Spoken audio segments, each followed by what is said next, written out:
Qingzhi is shocked by this reckless idea, questioning why two students would enter a wild dungeon. He warns Si Chen that it is too dangerous without professional training. Unfazed, Si Chen tells him not to worry and promises to win the remaining $500,000.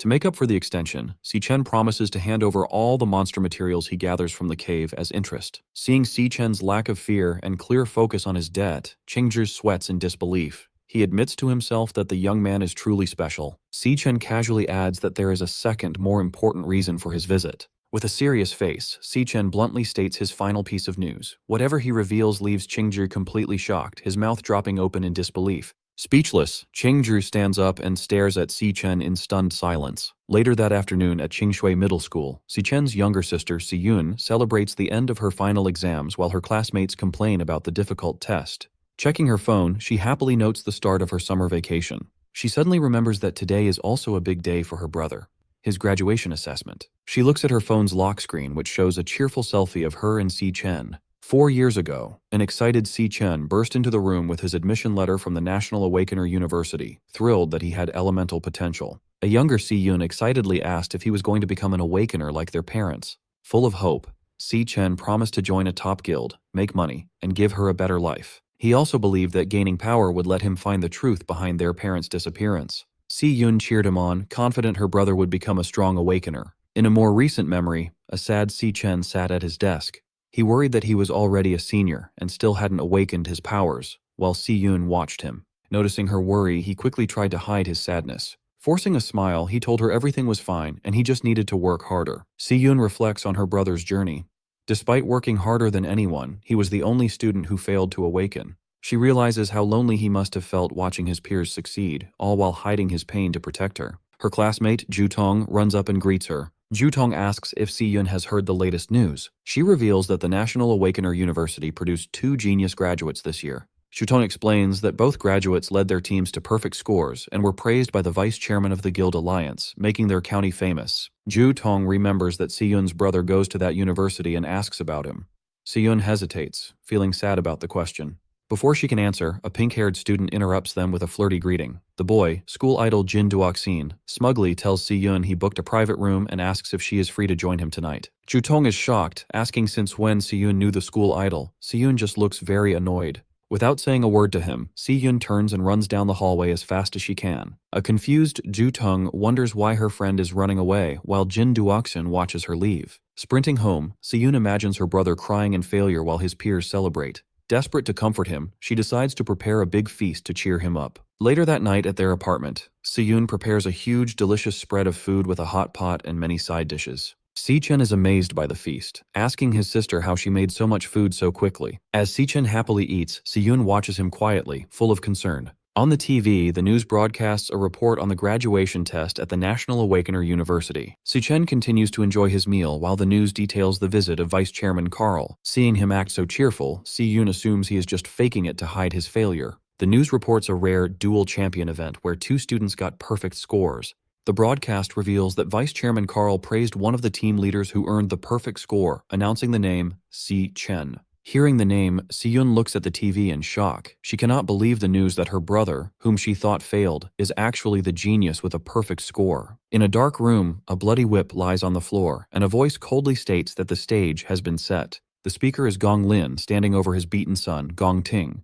Holding the whip, Gong Lin yells at him, saying he had invited a special audience for his son's victory. He scolds his son for ruining the performance he had planned. Covered in bloody marks, Gong Ting breathes heavily as his father angrily reminds him that he embarrassingly tied with a nobody. He declares that Gong Ting will no longer make his own decisions. He reveals that he has already taken control and rigged the upcoming tiebreaker.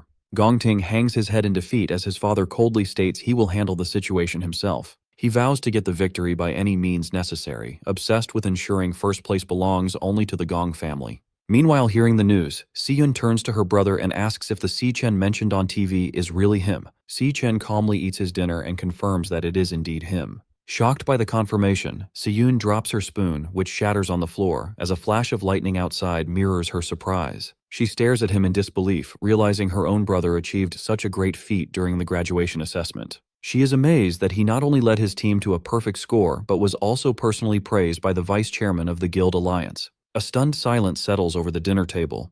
Overcome with emotion, Si Yun lowers her head and wipes away tears, thinking of him as her silly brother. With tears of joy and pride, she smiles at Si Chen, realizing he finally made it to the top. On the night of the graduation combat assessment on June 17, 2157, Vice Chairman Carl Cavendish relaxes in a private dining room eating some premium beef. While enjoying his meal, he asks his companion for a progress report on her current assignment. Sitting across the table from him is Ling Yu. She hands over a black folder with top-secret files on a subject called the Devourer. She informs Carl that the target left no traces over the past year and warns that their surveillance might be discovered. Unbothered by the warning, Carl praises her work and tells her to eat first. Ling Yu hesitates, mentioning she has one more piece of information to share. She reveals she noticed a highly suspicious individual who recently contacted Carl, which immediately grabs his attention. She explains that the rapid rate of this person's power increase is completely abnormal. Inside the Devil Tower, a shirtless Si Chen crackles with golden electricity. He reflects that he has spent over half a month on the first floor, taking out nearly every monster. He has fully adapted to the floor's 10 times gravity. His system interface shows his Lightning Assassin class at level 17, with heavily boosted stats. After the graduation battle, his Lightning Assassin class reached 100% proficiency and rewarded him with an attribute point. This confirms that actively using a class increases its proficiency. Surrounded by the glowing avatars of his 4 classes, Si Chen realizes none of them have reached their maximum limit yet. He puts his new point into speed, the most important stat for an assassin. The multiplier boosts his speed to 740, equal to an A-rank assassin. Even with this massive speed increase, he finds himself in a tense standoff against a pack of glowing purple phantom lionesses.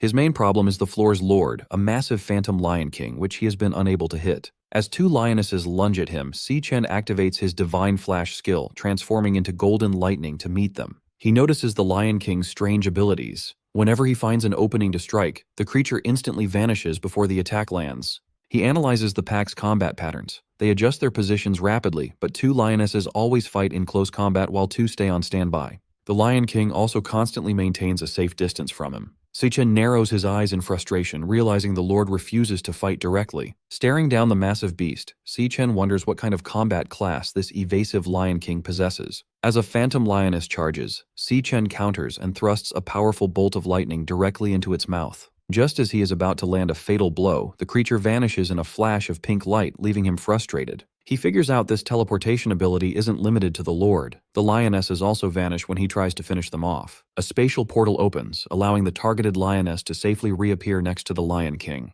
The pack's strategy becomes clear. The moment he pauses, another lioness lunges forward to bait his attacks. Determined to break their coordination, Si Chen channels Golden Lightning and unleashes a rapid flurry of slashes. However, the beasts keep vanishing before his blades connect. The pack strictly maintains its formation, teleporting back to the Lion King whenever they are in danger. The lionesses force Si Chen to constantly block their glowing claws. Every strike from Si Chen meets the same result as the lionesses vanish to evade damage. They flawlessly rotate attackers through the portals, keeping a fresh beast on the assault. Si Chen continues to strike the lunging beasts, but the cycle persists as they vanish at the exact moment of impact. The lionesses continue their endless loop of attacks, forcing Si Chen into an exhausting battle. Sweating from the relentless pace, Si Chen glares at the Lion King, realizing the Lord is purposely dragging out the fight to toy with him. Leaping into the air to evade a beast, he wonders why he is stubbornly trying to beat teleporting enemies using only speed. Deciding on a new tactic, Si Chen opens his system interface and initiates a class switch, enveloping himself in freezing blue energy. As ice forms over his body like armor, he reasons that if the Lion King avoids direct combat, he doesn't need to use a close combat class.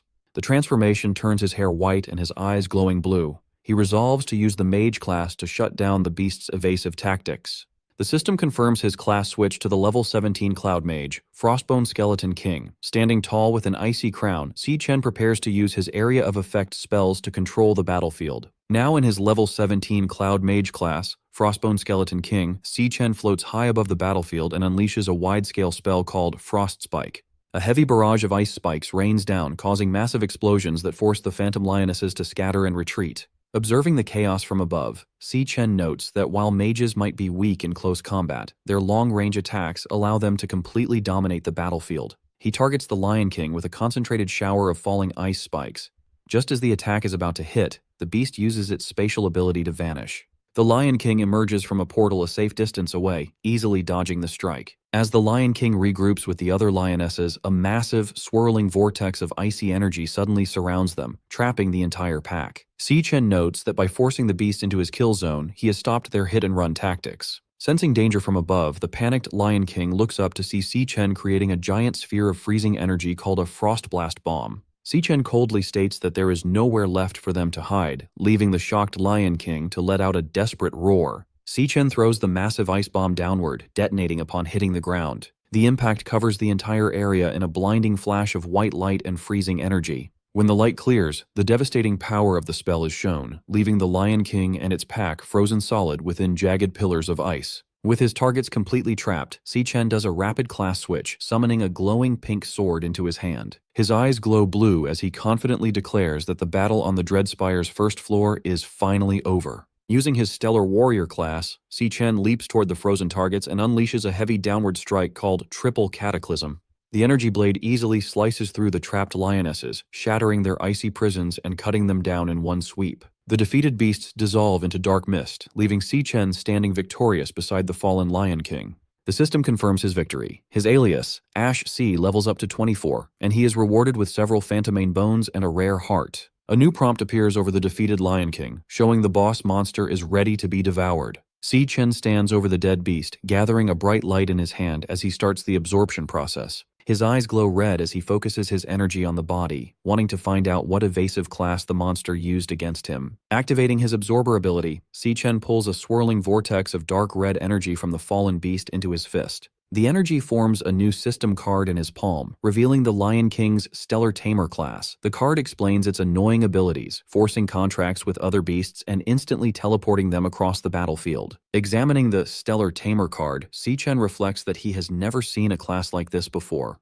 This discovery helps him understand why the boss avoided direct combat. He figures out that the Lion King's base stats were simply too weak, forcing it to hide behind its teleporting minions. Reading the card's skills, Si Chen admits that the Stellar Warp teleportation ability is incredibly powerful. He also finds the Stellar Pact ability interesting, though it relies heavily on intimidating the target into submitting. He realizes that to get a contracted beast of his own, he will need to use a very aggressive and terrifying approach. Suddenly, the starry void around him shatters into blinding light, catching him off guard as the environment changes drastically. The illusion breaks completely, revealing the Dreadspire's true first floor, a vast, hot desert of rolling sand dunes. Looking at the barren wasteland and giant skeletons scattered across the sand, Si Chen wonders what disaster caused such destruction. A crackling sound draws his attention to a nearby dune. A vertical rift expands into a fiery portal, signaling that the gateway to the second floor is officially open. Just as he prepares to move, a hostile glare and low growl from the shadows behind him make him quickly turn around. He traces the glowing pink eyes to a large ribcage buried in the sand. Hiding inside is a fluffy lion cub, fiercely growling despite being bound by magical chains. Si Chen is genuinely surprised to find that one little lion managed to survive the battle. Assuming it is the final remaining enemy, he forms a lightning dagger in his hand and prepares to finish the job. As he approaches the hiding cub, he realizes a crucial detail. Since the cub didn't disappear when the Lion King died, it must not be one of the boss's contracted minions. Looking closer at the chains wrapped tightly around the small creature, Si Chen wonders if the Lion King had kept the cub imprisoned there against its will. Staring down at the bound cub, Si Chen gives an intimidating glare, leaving the tiny creature completely terrified. Instead of attacking the cub, Si Chen quickly swings his dagger to shatter the magical chains holding it captive. Freed from its bindings, the little lion falls safely onto the sand. Si Chen turns away, calmly stating that he is giving the cub its freedom back. As he prepares to leave, Si Chen asks the cub if this ruined place used to be its home. The tiny lion shakes off the dust as it watches him. With a sympathetic look, Si Chen reflects on the tragedy of watching loved ones die and seeing everything you care about destroyed. The cub stares at him as Si Chen admits he knows exactly what that pain feels like. Walking toward the portal, Si Chen advises the cub to stay alive and keep moving forward, announcing it is time for him to head to the next floor. Suddenly, a glowing system interface appears beside his face showing a beast contract request. Since the beast started it voluntarily, the success rate is 100%. The contract also unlocks 2 passive skills, sharing experience to boost stats, and letting Si Chen see through the beast's eyes if it is in danger. Si Chen stops and looks back, genuinely surprised by the unexpected prompt. The white cub sits on the sand, looking up at him as the system identifies it as Lion King Leo and asks if Si Chen accepts the creature's request to become his contracted beast. Si Chen looked at the small lion cub, Lion King Leo, asking if it truly wanted to accompany him. The cub answered with a resolute roar. Standing before the fiery portal, Si Chen explained his plan to ascend the Dreadspire, warning that the monsters would only grow more dangerous. He cautioned the cub that it could die, asking for final confirmation. Leo responded with another fierce roar. Seeing the cub's resolve, Si-Chen accepted its decision. Their eyes glowed with a bright pink pentagram. The system announced that the contract was accepted, officially establishing their pact. The system displayed the Stellar Tamer class and Stellar Pact ability, which allowed forced contracts based on deterrence, but the beast would die if the master perished. Two passive skills were activated. One boosted the beast's stats and shared its experience, and the other granted the master the beast's vision if it was in danger. Finally, Stellar Warp unlocked, allowing him to teleport to or summon the beast. With their bond formalized, Si-Chen smiled and declared it was time to move. The energetic cub bounded alongside him. Approaching the vortex of flame, Si-Chen gave Leo one rule. During a fight, its only focus was to survive. Si-Chen then stepped through the fiery threshold. They emerged onto a rocky cliff in a vast subterranean landscape filled with molten rock and pillars of liquid fire. Sweating heavily, Si-Chen remarked on the scorching heat, feeling as though the intense temperature could melt him. As they explored, Leo peered over a molten chasm. Si-Chen admitted he had no idea what to expect, but a disturbance near the lava suddenly startled the cub. A blinding light erupted. Si-Chen's instincts flared, his eyes glowing red as he instantly sensed a massive threat. Before he could brace himself, a devastatingly fast attack blasted straight through his chest. Si-Chen bolted upright in bed in the real world, gasping and clutching his chest. He realized he had been instantly killed before seeing his attacker, baffled by its nightmare-level power. Still trembling from the phantom shock of death, he wondered what kind of monster lived on the tower's second floor. His dread was interrupted when his sister, Si-Yun, called from outside his door that breakfast was ready. At the table, Si-Chen stared at a lavish breakfast of ramen and fresh fruit. He told Si-Yun, who was packing her bag, that she had made too much food. Munching on toast, Si-Yun instructed him to wash the dishes and reminded him to hang the laundry later. Watching her put on her sneakers, Si-Chen asked where she was rushing off to on her summer break. She replied she was heading to a summer job. Concerned, Si-Chen reminded her that he was handling their finances and she didn't need to work. Si-Yun smiled, explaining that with his recent success, she refused to be left behind.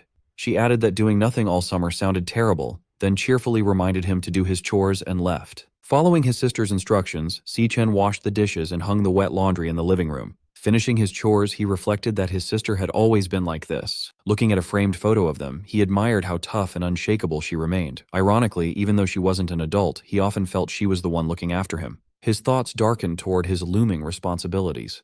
Once his school affairs were settled, he had to confront the Demon King Wrath. This battle would keep him away from Si-Yun for a long time. Recalling her smile, he admitted she was the only person he couldn't stop worrying about. Suddenly, an idea struck him. Pressing his fingers to his temple, he wondered if a certain experiment might work. His eyes glowed pink as he channeled his abilities. A portal materialized, and Lion King Leo tumbled out, landing safely in the room. Si-Chen stared in disbelief. He was amazed he could pull his contracted beast out of the Dreadspire and into the real world. The energetic cub quickly made itself at home, darting around the living room and playfully shredding tissues. Looking at his system interface, Si-Chen formed a plan. He could command Leo to protect his sister during his absence. Thanks to his passive skills, if she was in danger, he would share the beast's vision and teleport to her rescue. Knowing Si-Yun adored animals, he recalled her happily petting strays. Watching his beast, Si-Chen smiled, confident that gifting her a little lion cub was a perfect idea. A loud crash from the kitchen interrupted his thoughts. Startled, he went to investigate. Hoping Si-Yun would like her new pet, his confidence evaporated when he saw the kitchen. The cub had caused absolute chaos, shattering plates and gnawing on the faucet. Outside in the city at sunset, a surge of dark energy destroyed a security camera on a utility pole, leaving the area unmonitored. Beneath it, a bleeding man clutched an ice blade and retreated in terror. He pleaded with his unseen attacker as a massive demonic claw manifested before him. The demonic claw lunged forward, brutally impaling the man through the chest. His eyes widened in horror as glowing crimson tendrils hoisted him into the air. A terrifying system interface appeared, displaying a loading bar that coldly indicated the man was being devoured. Elsewhere, an exhausted Si-Yun walked home with bags from her summer job. She sighed in relief, her feet destroyed from the bubble tea summer rush. Her route took her into a dim underpass. Unbeknownst to her, she walked directly beneath the recently destroyed security camera. As her footsteps echoed, a sudden presence made her stop. She turned in surprise as someone from the shadows coldly announced that she was finally there. Waiting in the dark underpass, Jin Duoxin holds a large bouquet of red roses, showing he has been waiting a long time for her. He steps into her path to offer the flowers. He mentions she left school too fast to hear his invitation, adding that he booked the entire top floor of Purple Peak Tower for them tonight. Looking at the flowers, Si-Yun asks how he knows her address. Jin Duoxin proudly credits his father, the city hospital director, saying finding such minor details is easy for him. Unimpressed, Si-Yun coldly replies that they are from different worlds. She tells him not to look for her again and walks away. Annoyed, Jin Duoxin grabs her arm to stop her. He complains about the effort it took to book the venue and angrily asks if she really plans to stand him up and humiliate him in front of his guests. Si-Yun glares at him, saying she doesn't care about his reputation. She then calls him out, telling him it is creepy that he stalked her all the way home. Triggered by being called creepy, Jin Duoxin loses his cool. With a dark expression, he threatens her, warning that she doesn't know who she is talking to or what he could do. Before he can finish his threat, Si-Yun swiftly counters and delivers a hard headbutt to his face. The impact sends him crashing to the ground, crying out in pain as he holds his bleeding nose. Standing over him, an angry Si-Yun yells at him to get his head checked at his father's hospital. Fuming, she walks away, warning him to stay away while complaining that his pathetic stunt ruined her day. Later that evening at her apartment building, a warm light shines from her family's window, offering a stark contrast to the dark alleyway. Upon arriving home, Si-Yun is amazed when she is given the fluffy white lion cub, Leo. Her eyes sparkle with instant adoration. She eagerly snuggles the tiny beast, completely in love, and excitedly asks her brother, Si-Chen, where he found such an adorable creature. Si-Chen introduces the cub as Leo, explaining he is a special gift for her. Overjoyed, she marvels at the fact that she gets to keep a baby lion. As Leo purrs in her arms, Si-Yun notices a strange detail. She wonders why the tiny cub already has a big mane, since normally only adult male lions grow them. She quickly ignores the mystery, declaring she will get him registered in the morning. Watching them bond, Si-Chen feels relieved, knowing his sister will be safe with the beast by her side while he is away. Suddenly, a loud chime from Si-Chen's phone interrupts his thoughts, and he looks down at the bright screen. A satisfied smile appears as he reads an email from the Guild Supervision Bureau. It confirms his application is approved. Relieved, Si-Chen thinks everything can now go exactly as planned. With his home life secure and paperwork done, Si-Chen looks confident. He is finally ready for his next major hurdle, the graduation tiebreaker duel against Gong Ting in 6 days. 6 days later, the tiebreaker exam begins at the city outskirts in Greenlight Forest. Director Gong Xuan tells both candidates to pay attention as he explains the exam details. Standing before a green portal at the base of a massive tree, Gong Xuan announces the school chose this wild dungeon for the tiebreaker. He adds that recent surveys rate the dungeon as D rank. He confirms that both Si-Chen and Gong Ting will enter at the same time and take the exam inside the same dungeon. He then warns the students that wild dungeons are unmapped and much more dangerous than standard school dungeons. Because of this risk, 3 senior guild members from Easternia will join as examiners. They will enter the dungeon with the candidates to keep them safe and score their performance. The team includes Ivan from the Imperial Guild, Yasmin Kai from the Divine Eye Guild, and Sato Woda from the Silver Guild. Gong Xuan explains that the final scores will be decided by what these 3 examiners see. Meanwhile, a live video feed of the exam is shown in a dark VIP room at the academy. Watching the screen, Gong Lin smirks. He silently hopes the 3 examiners handle their secret deal properly, ensuring a clean job with no loose ends. In the same room, Principal Yuan Long asks Vice Chairman Carl Cavendish why he is still at the academy since his official schedule ended 2 days ago. Carl laughs, watching Si-Chen and Gong Ting on the screen. He replies that nothing is more interesting than this event, admitting he hasn't seen 2 real prodigies fight in years and refuses to miss it. Pointing toward the green portal, Director Gong Xuan loudly declares the official start of the graduation tiebreaker exam. With fierce determination, the match between Si-Chen and Gong Ting begins. Without hesitation, both candidates walk directly into the glowing portal. Si-Chen steps out on the other side, covered in the lingering green energy of the portal. He looks around his new surroundings, finding himself in a gloomy, dark landscape filled with dead trees. Standing near the entrance, the examiners take in the eerie environment. Yasmin notes it looks like a flower-type dungeon. Beside her, Yvonne offers a cigarette to Sato, who shushes him, reminding him they are working and the camera drone is recording. Suddenly, a loud buzzing sound echoes in Si-Chen's mind. He looks in shock as a bright red flashing hologram projects from his chest, painting his face in a red glow. The system flashes a large alert, warning him that a highly dangerous creature is nearby. Stunned, Si-Chen realizes this is the first time his demon heart has ever issued such a serious warning. Soon the system alert abruptly vanishes, leaving Si-Chen wondering if a high-ranking monster truly lurks inside this mere D-rank dungeon. He and Gong Ting continue their trek down a desolate path framed by massive, gnarled roots and twisting branches. Gong Ting confidently takes the lead, navigating the foggy terrain while Si-Chen follows closely behind. Observing the candidates from a high ridge, Yasmin notes the fog's suffocating thickness. Beside her, Sato Woda orders the examiner team to stay on high alert and keep their eyes glued to the examinees. A loud crack abruptly shatters the tense silence as the rocky ground violently ruptures before the students. A grotesque, massive insectoid creature bursts from the earth, identified by the system as a poison cage ant, a D-rank flower archer. Reacting instantly, Gongting unsheathes his katana and charges aggressively at the towering beast. Watching this swift response, Ivan praises the young man's exceptional reaction time. However, Sato Woda cautions that wild dungeon monsters are faster, crueler, and far more underhanded than anything used in school training.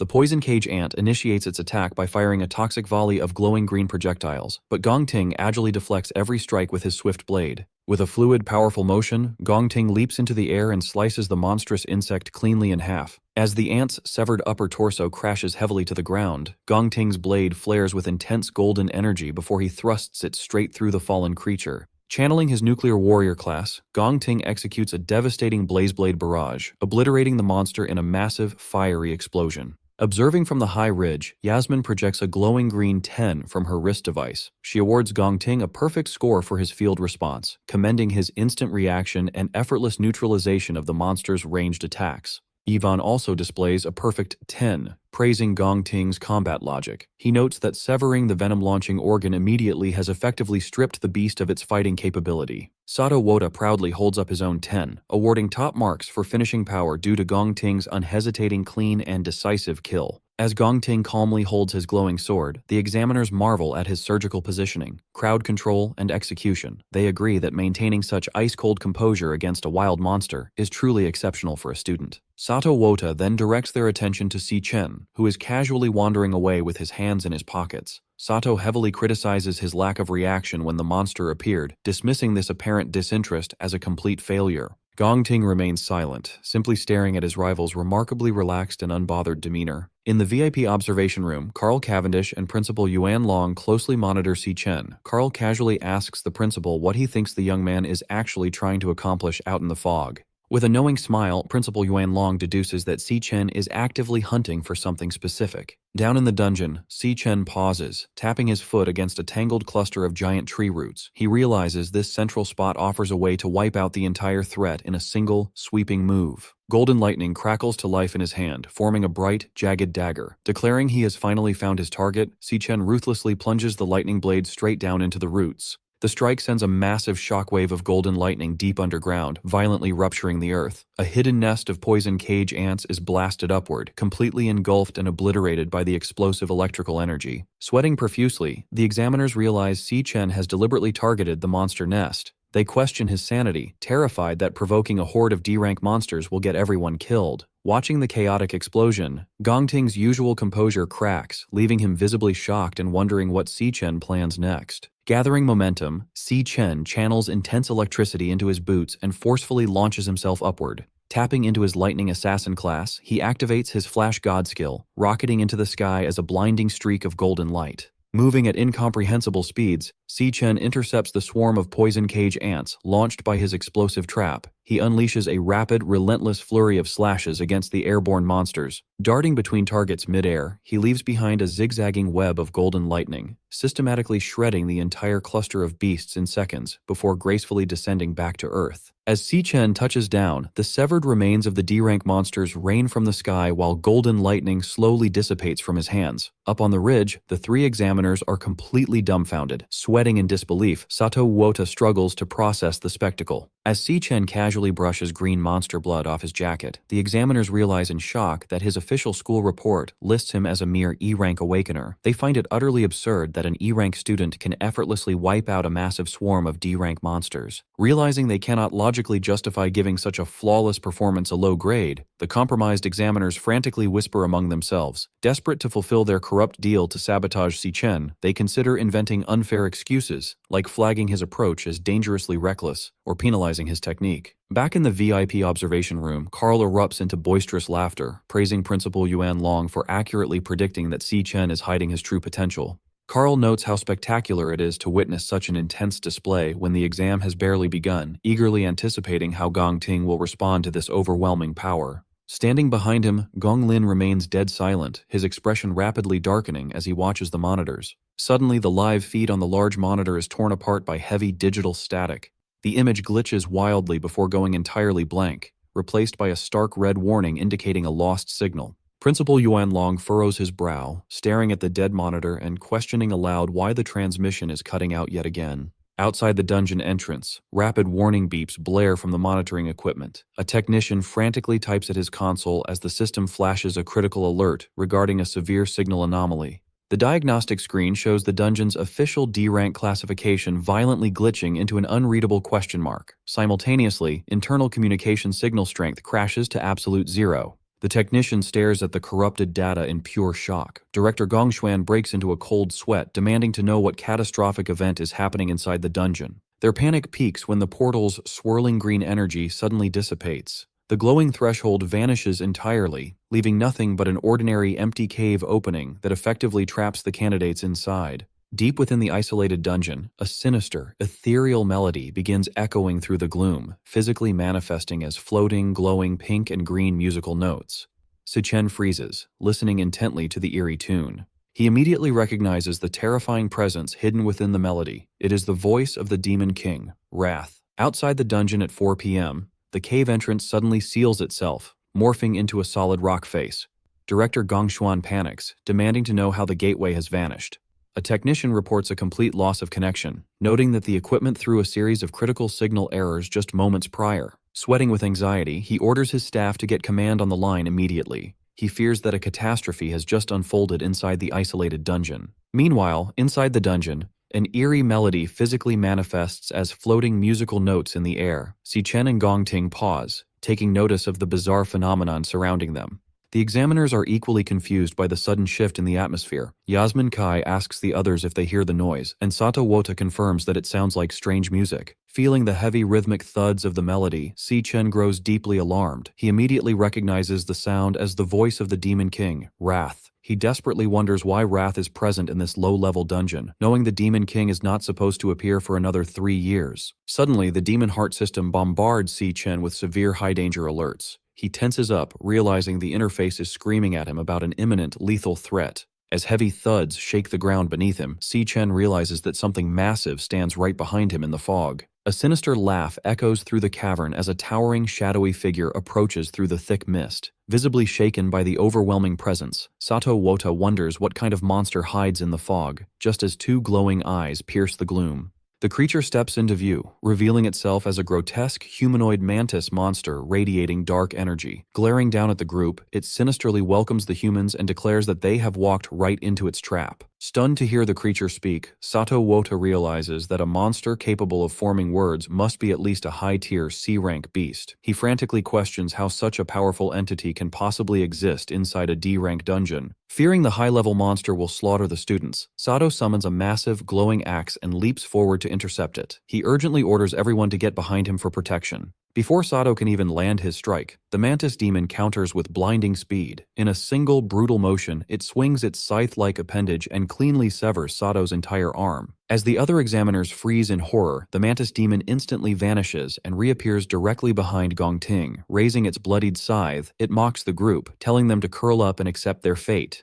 With a sickening thud, the monster ruthlessly drives its blade straight through Gongting's shoulder and out of his chest, commanding the young man to die. Despite being impaled, Gongting grits his teeth through the agonizing pain. Instead of falling, a fierce, crazed grin spreads across his face. Capitalizing on the monster's close proximity, Gongting swings his flaming golden sword down and brutally chops off the creature's trapped scythe arm, leaving the mantis demon wide-eyed in shock. Without missing a beat, Gongting follows up with a powerful mid-air kick that launches the crippled beast backward across the rocky terrain. Bleeding heavily from the massive hole in his shoulder, Gongting ignores his severe injuries and glares with glowing eyes. He declares that since the Overlord drew first blood, the kill belongs to him under the principle of combat priority. He fiercely warns Sichen not to dare interfere in the fight. Sichen watches the monster intently, his eyes glowing green as he uses his abilities to assess the creature's true power. The system interface updates the Mantis Demon's classification, confirming to everyone that it is actually a highly dangerous C-rank high-tier beast. Seeing the massive hole in Gongting's shoulder, Yasmin Kai urgently yells at him to get medical treatment. She pleads with him to suspend the exam and let them pull him out, warning that the monster is completely out of his league. Gongting flatly refuses. Gathering intense fire magic in his hand, he completely rejects the idea of giving up. Si Chen watches in shock as Gongting presses his burning hand directly against his bleeding chest, using the raw heat of his own flames to painfully cauterize the severe wound. Pushing through the agonizing pain, Gongting fiercely declares that the fight does not end until one of them is dead. Without hesitation, Gongting leaps high into the air and brings his flaming sword down toward the crippled Mantis Demon to continue his assault. Meanwhile, outside the sealed dungeon, Silas Lin, the leader of the Imperial Guild's King Squad, assesses the vanished entrance. He calmly explains that this phenomenon indicates a highly intelligent monster operates inside, one that purposely lured the humans in before snapping the trap shut.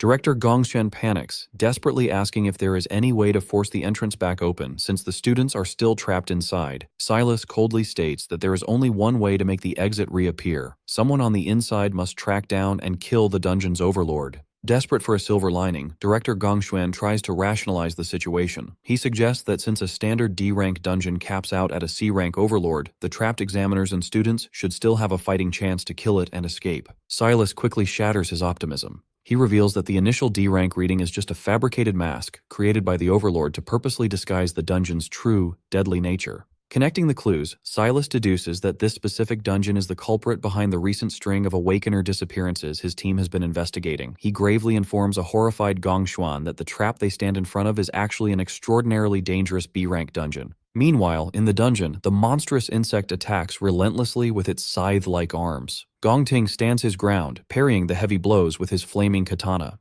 He quickly retreats to evade a sweeping strike. As the beast raises its arm for a devastating blow, Gongting vaults into the air. The creature's attack misses. Its bladed limb buries deep into the ground and becomes firmly stuck. Seizing the opportunity, Gongting declares that he has the monster trapped. With a swift, powerful swing of his glowing sword, he severs the creature's head. The decapitated head tumbles across the rocky terrain as the rest of the group gathers. Yasmin watches in stunned disbelief, amazed that Gongting has managed to defeat the overlord entirely on his own. She admits that his strength is genuinely formidable. Nearby, Ivan channels a green healing aura into Sato Wota's injured arm, asking if he is recovering. Sweating, Sato expresses his gratitude for the timely intervention. However, Sato's relief vanishes as he checks his smartwatch. He alerts the others in a panic that his device has lost its signal, leaving them completely isolated. Yasmin and Ivan immediately check their own gear. Yasmin confirms her connection is gone, while Ivan grimly notes that every signal, including their compass positioning system, is completely dead. Sato panics, demanding to know when the camera drones went offline. Gongting looks back at him in confusion. Suddenly, the headless mantis monster stands back up. Without warning, the decapitated creature lunges straight at a shocked Gongting. Si Chen instantly intervenes, unleashing a flurry of golden lightning strikes that slice the creature into pieces. The system confirms the kill, awarding him experience points. Still reeling, Gongting demands to know how the monster kept moving after he cleanly chopped off its head. Si Chen calmly explains that the mantis was never the true overlord. It has been hypnotized the entire time, allowing its body to fight even after death. He urgently orders the examiners and Gongting to leave the dungeon immediately, warning that any of them could be the next target. Defensive, Gongting questions how Si Chen could possibly know that. Sato angrily accuses Si Chen of losing his mind, insisting there can only be one C-rank overlord in the dungeon. He argues that the high-tier monster they just fought has to be the boss, as nothing else makes sense. Before Si Chen can argue further, his system floods his vision with critical warnings of a highly dangerous creature. Suddenly, a massive, pulsing wave of psychic energy sweeps through the cavern. Caught in the blast, Yasmin, Ivan, and Sato's eyes begin to glow with a sinister pink light as the true overlord's hypnosis takes complete control of their minds. Realizing his warning has come too late, Si Chen quickly activates a wireless earbud. He immediately recognizes the distinct pulsating sound wave. In his past life, he witnessed the Demon King, Wrath, use this exact frequency to seamlessly hypnotize and slaughter millions of ordinary humans across the globe. He turns to see Yasmin, Ivan, and Sato perfectly synchronized, marching forward in a mindless trance. Convinced that the dungeon's true overlord is directly connected to Wrath, Si Chen coldly resolves to face the creature head-on. As he follows the hypnotized examiners deeper into the dark cavern, Si Chen's system continuously bombards him with warnings about highly dangerous creatures ahead. The group soon arrives at a massive, eerie lair filled with glowing green egg sacs, where towering dark serpents guard a central, cloth-draped figure. Si-Chen remains completely unaffected by the monster's alpha frequency thanks to the counter-frequency audio track playing in his earbud, a precaution he prepared specifically for Wrath. However, knowing the unprotected examiners could drop dead from the mental strain at any second, he decides to kill the Overlord immediately. The sinister entity senses their arrival, its voice echoing through the cavern as it hungers for their fresh flesh. Si-Chen glares back coldly, ready to fight. In a flashback to years ago, an exhausted and bloody young Gong Ting stands over his brother Gong Cheng after brutally beating him with a broken wooden stick. Watching the violent scene, their father, Gong Lin, coldly congratulates 8-year-old Gong Ting on his victory. Sitting comfortably at a fancy dining table, Gong Lin explains the family's harsh rules. The winner earns the right to eat, while the loser, young Gong Chung, must kneel on the ground until sunrise. Left outside, a bruised and beaten Gong Chung kneels obediently as his stomach growls from hunger. Gong Ting secretly approaches his defeated brother and offers him a piece of bread. Surprised and scared, Gong Chung whispers that their father will severely punish him if he gets caught. Ignoring the risk, Gong Ting firmly tells his brother to shut up and eat.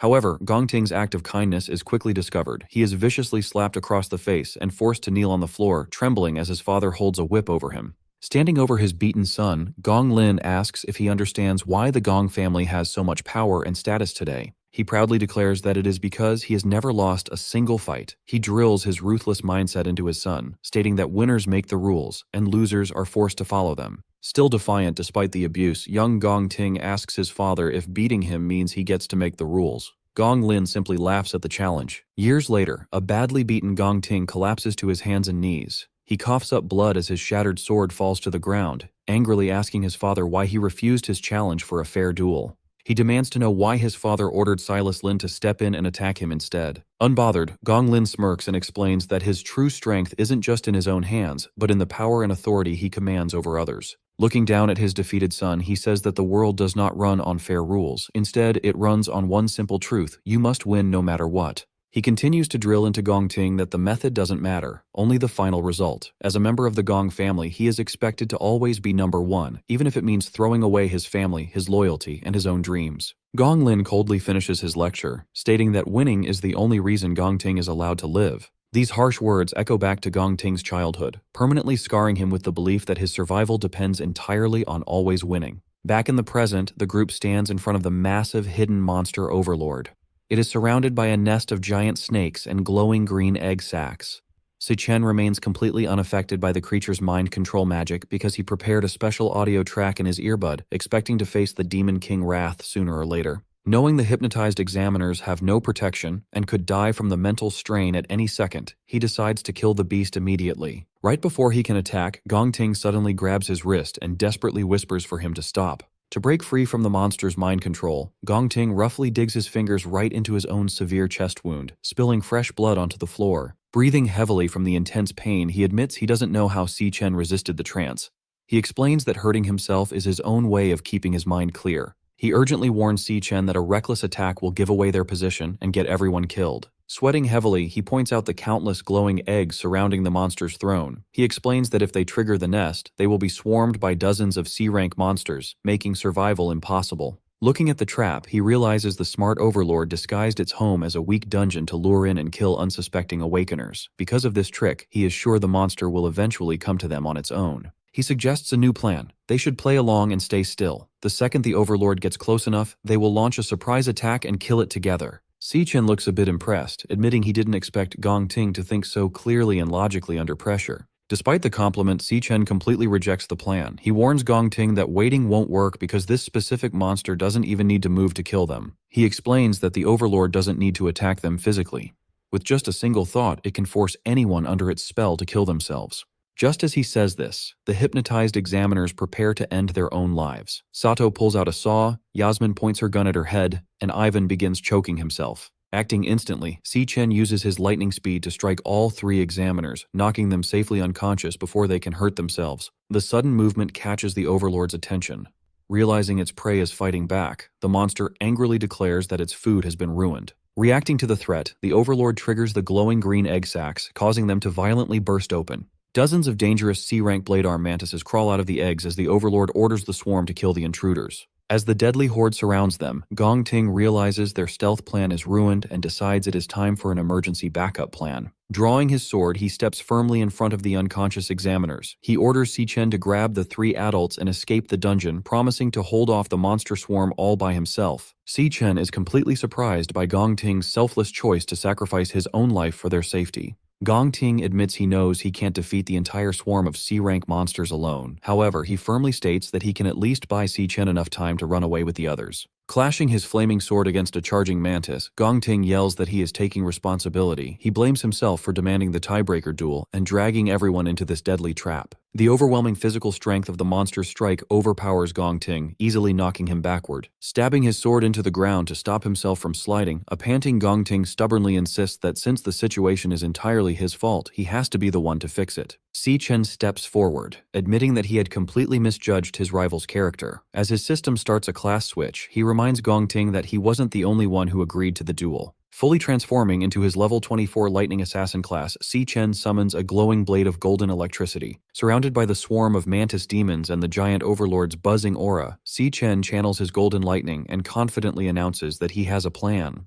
Bleeding heavily, Gong Ting quickly rejects the idea of fighting. He warns Si Chen that the Overlord's power is on a whole different level, guessing the monster is at least a B rank, or maybe even an A rank threat. He urgently tells Si Chen to grab the unconscious examiners and run, insisting that running away is their only real choice. Si Chen agrees that the monster is a nightmare, but he points out a huge problem with that plan since the dungeon gates are locked down. He explains that if the exit was still open, the Imperial Guild's rescue teams would have already rushed in to save them. Gong Ting is completely shocked to hear that they are trapped inside. Si Chen closely watches the silent overlord, trying to figure out how to handle the deadly situation. He figures that if the creature is really an A-rank monster, its combat power must be close to the Phantom Mane Lion King he fought back in the Dreadspire. Suddenly, the swarm attacks. A mantis demon jumps forward, but Si Chen easily blocks its heavy scythe using his lightning dagger. Another mantis dives in from above, making Gong Ting panic and shout for Si Chen to watch out. Before the monster can land a hit, Si Chen and Gong Ting swing their glowing blades perfectly together, each cutting down an attacking mantis demon in a flash.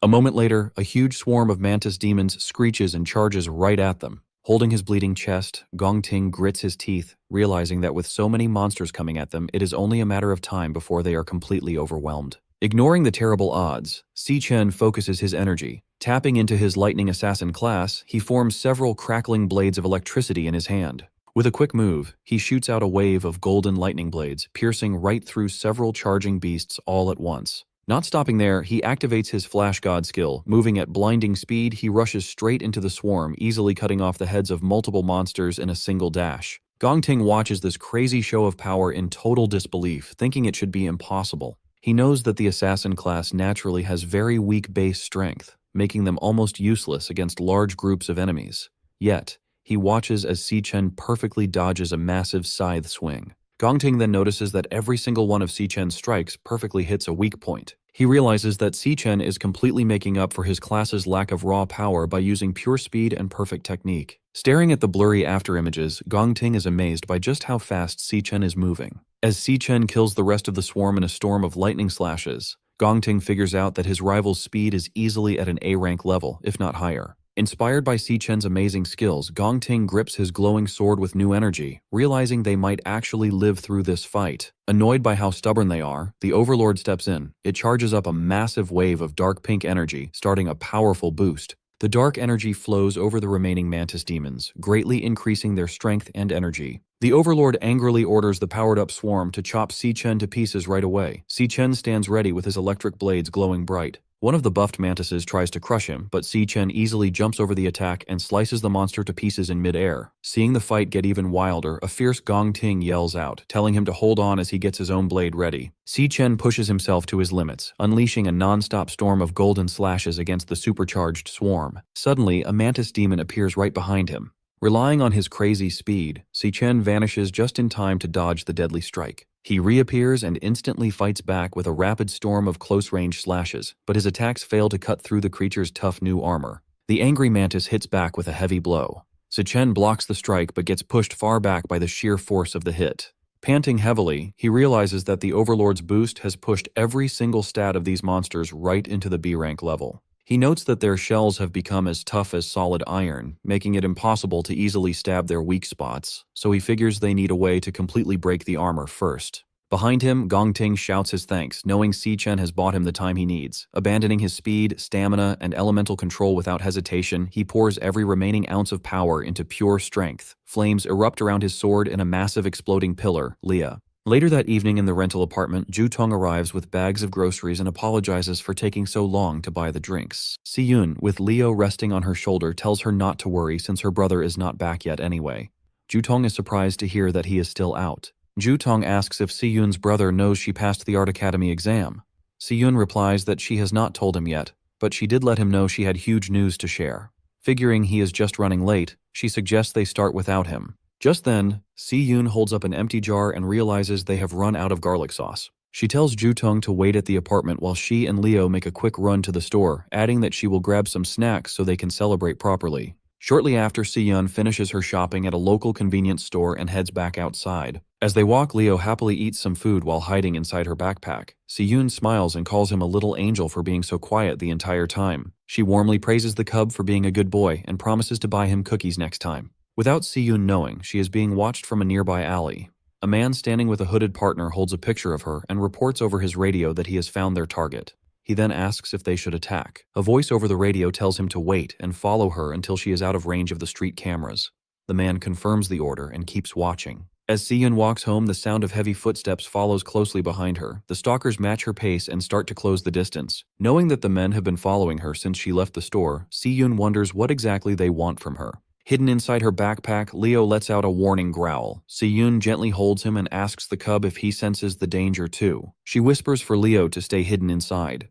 Looking back at her followers with a brave and sharp expression, she quietly says that her night just got interesting. Deep inside the dungeon, a heavily panting Si Chen realizes the monster boss's dark energy has pushed the bug swarm to a much higher threat level. Seeing that their shells have become as tough as solid iron, he knows he can no longer easily cut through them. He realizes he needs to find a way to break their armor first. Just then, Gong Ting shouts his thanks, telling Si Chen that he bought him exactly enough time. Giving up his speed and energy, Gong Ting turns all his remaining power into raw strength and bursts into a massive pillar of flames. With his strength at its limit and his eyes glowing, an angry Gong Ting announces his final move. Swinging his flaming sword, he unleashes a huge wave of fire, declaring he will burn the monster to ashes no matter how strong it is. The massive fiery attack crashes into the charging swarm, violently burning the bug monsters. Tearing right through the group of enemies, the giant blade of fire strikes directly at the calm, waiting boss. The strike explodes upon impact, trapping the monster in a huge, blinding blast of fire. Barely able to stand, Gong Ting falls to his knees and leans heavily on his sword. He realizes that his physical energy and magic are completely gone. Wiping sweat from his face, a tired Gong Ting breathes a sigh of relief. As the flames clear to show the burned remains of the swarm, he happily says that the fight is finally over. However, an evil laugh echoes from inside the fading fire. The boss calls out, mocking them by asking if that was really all they could do. Gong Ting freezes in pure shock, while Si Chen calmly looks toward the source of the voice. The smoke clears to show the boss completely unhurt, protected inside a massive, glowing green shield. The monster glares down at them and calls their attack disappointing. Total fear washes over Gong Ting's face. He loses all hope, realizing he just used every last drop of his power and still failed to leave a single scratch on the creature. Staying perfectly quiet, Si Chen looks closely at the enemy's defense. He realizes that right before the fire attack hit, the boss drained the life from the remaining monster eggs to build a shield strong enough to block anything. Barely able to stay standing, a defeated Gong Ting breathes heavily. He loses all hope and wonders if this is really how they will die. Stepping past the broken Gong Ting, Si Chen offers him a deal. Starting to change his combat class, he offers to let Gong Ting take first place in the exam, but only if Si Chen gets to keep the entire cash prize. He adds one strict rule. Gong Ting must never speak a word about what he is about to see. Calling forth his glowing sword, Si Chen fully changes into his secret demonic class. Gong Ting stares in disbelief, shocked to realize that his rival actually has two different combat classes. Without warning, streams of glowing pink energy begin to violently pull themselves out from the dead bodies of the bugs. He activates a special skill that drains the leftover energy and strength from the nearby dead bodies, turning it directly into his own power. A massive pillar of pink energy bursts around Si Chen as his power levels rapidly shoot up to new heights. Covering his face from the strong wind, Gong Ting watches the incredible display of power in pure shock. Even the boss pauses, silently staring at the boy. Breathing out a cloud of energy through his sharp teeth, Si Chen feels his strength and stamina reach their absolute limit. Glowing with a dark demonic energy, he confidently repeats his earlier claim. He will kill the monster himself. The Overlord makes its next move, casting Soul Rest Enigma. A surge of energy burst from the monster's glowing green shield, flooding the cavern with psychic pressure. The mental assault slams into Gong Ting. Bleeding and spent, he grabs his head in agony, cursing the hypnosis clawing at his mind again. Si Chen, fully transformed, doesn't even flinch. The Overlord freezes when Si Chen starts walking toward it, with his massive sword resting on his shoulder. Confused, the monster demands to know why its hypnosis has no effect on him. Frantic to put him down, the Overlord fires off Sonic Hell, blasting a shockwave outward. The force rips through the cavern, but Si Chen holds his ground while Gong Ting buckles under the pressure, crying out in pain. The Overlord locks its gaze on the boy. Si Chen stares right back, eyes glowing. He takes a step forward and keeps walking, heading straight for the shielded monster. Panic hits the Overlord. It stammers, unable to understand how its attack did nothing. The Overlord commands its summons to tear Si Chen apart, and a massive shadowy serpent lunges at him. Si Chen grips his glowing sword and with one brutal swing splits the serpent's head in two. The beast crashes to the ground.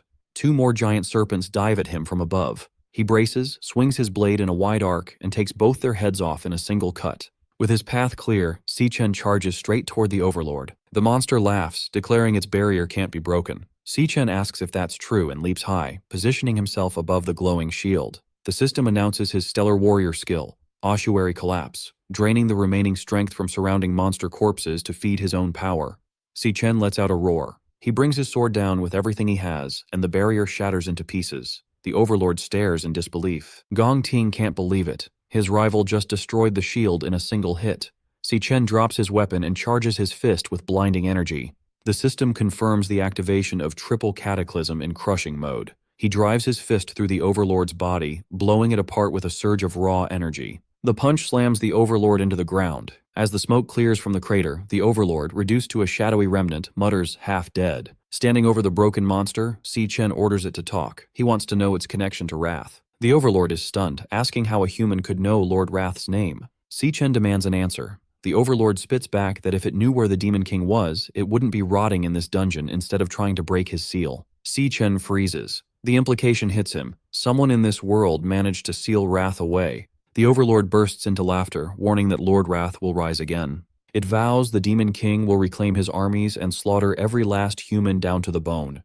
The Overlord's core ruptures and dissolves into the air. Si Chen reaches out as the system activates, devouring the monster's glowing green essence. The system confirms the absorption, granting Si Chen a new Flower Mage class called Phantom Sorcerer, equipped with the Overlord's psychic attacks and barrier skills. His level jumps to 25, and he earns 3 rare black-scale snake galls. Reviewing his new class, Si Chen connects the dots.